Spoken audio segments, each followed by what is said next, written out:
Okay, hello everybody.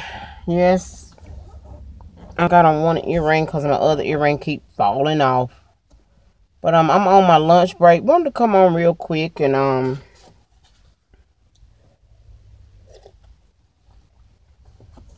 I did not realize this month was domestic violence month. Isn't that terrible? I don't know how in the world I let that slip by me.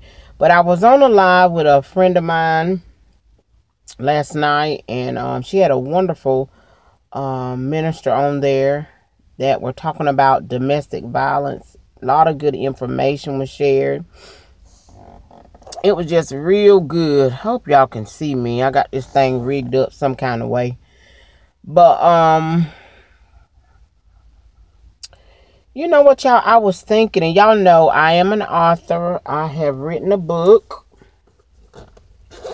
And everywhere I be, I has in my book. And here's my book. You don't have to marry the wrong man. That is my book. Right now, it's not on Amazon. I'm in the process of getting it republished. So the only way you can get the book now is if you get it through me. You have to, tell me you want the book and I'll have to send it or mail it to you, however. But anyway, you know what? I was thinking about my book, and I was thinking about this month of being domestic violence, Stop Domestic Violence Month. And I was saying I wanted my book to be geared toward young girls making better choices in life. And that's all well and fine and good. And I still, like that. But I am really finding out that it is older women. Women in their late 30s, 40s, 50s, 60s, some 70. You have some 60 and 70-year-old women that are still making really poor choices when it comes to choosing men to marry and date and think about connecting with. It's older women. And I was like, oh my God. And it's some young women too, but it's a lot of older women. You would think with age comes wisdom, but it doesn't. It does not. And I've been praying. I want to do a singles conference. But I don't want it just to be the regular singles conference. I really want people to come to this conference and be changed. I remember a singles retreat I went on one year in this church I was a member at. Wonderful pastors, wonderful church, wonderful ministry. And I tell you what, and it was the first singles ministry trip I had went on. And I tell you what, not only did I come back changed, I think the majority of the women on that trip came back changed. We really had a manifestation of God, not only in the seminars, but even on the trip home on the bus. It was like the women, we were really hungry for God. We were really hungry for change. And so that's what I'm praying about. I'm praying that God, I want the power of God to manifest, to touch the heart of single women. And y'all, I'm telling you, it just burdens my heart when I see women that are being abused, women that believe that somehow they don't deserve any better.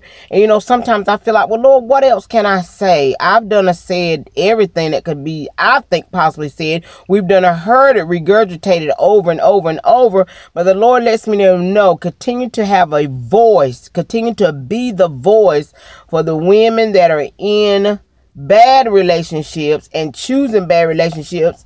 And then, I have to think about my own self too. Because I said, well, Lord, I done it too. I was in a bad relationship too. But just because I was in a bad relationship or relationships don't mean that I don't now that I know better. I've come out of it. I don't try to help somebody else. And that's just my burden. It's a burden really for me when I see women not knowing their worth, not knowing who they are, not knowing whose they are.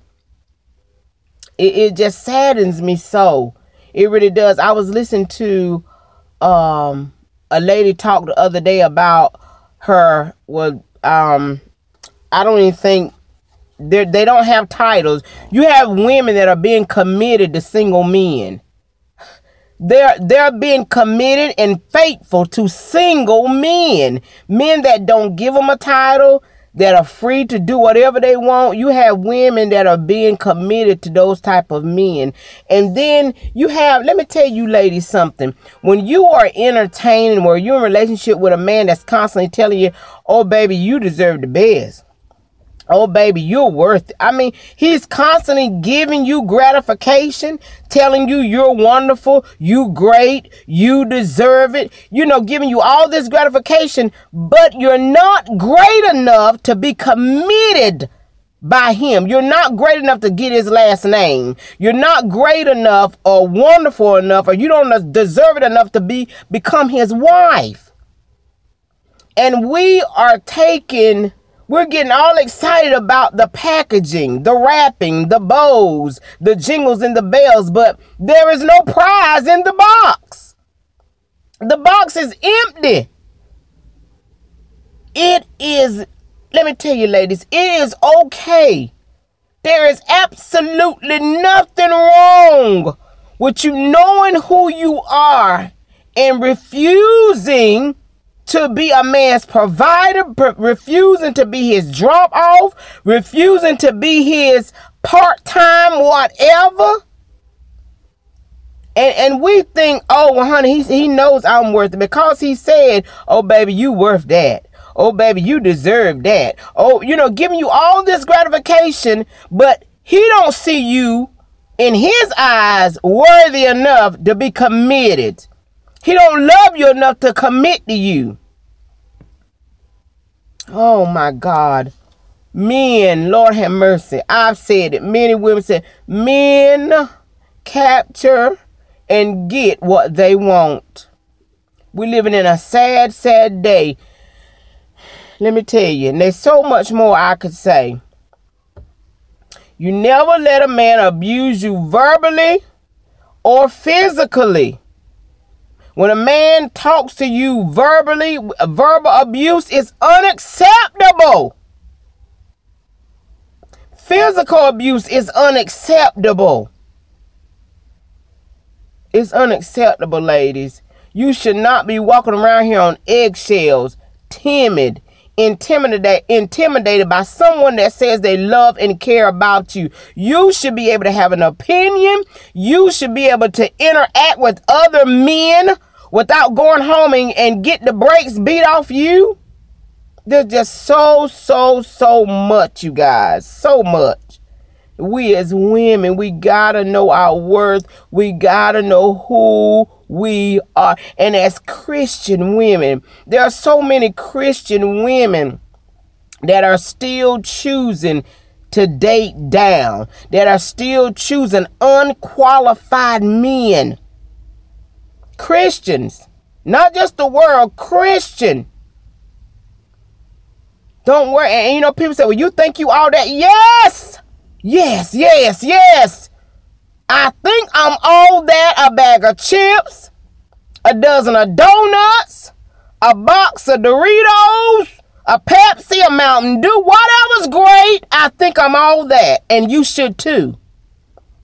And you should too as a female. If a man does not work, does not have a job, does not have an income, what can he do for you? There's nothing wrong with saying, baby, I don't date men that don't work.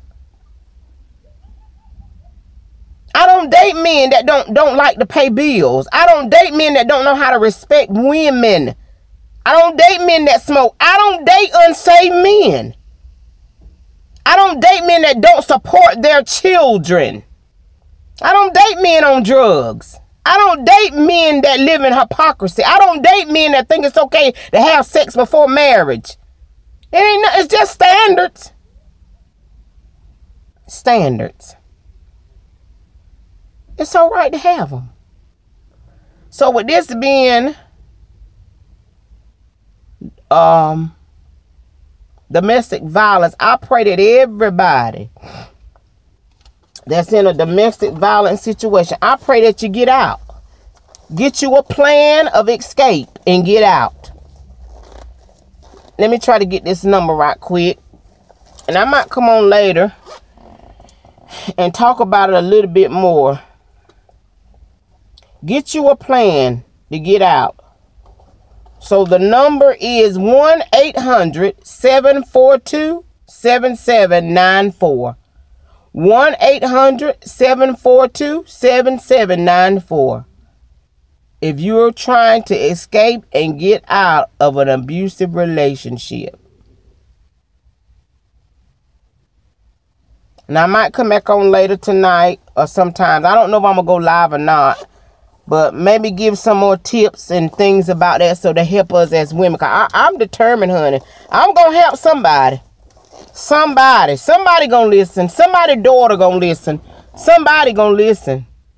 Don't let your age, you ladies, if you in your 50s and 60s, 70s, you shouldn't be a nobody sugar mama and you 70, 60, 50, 40, 30. No. Wait on God.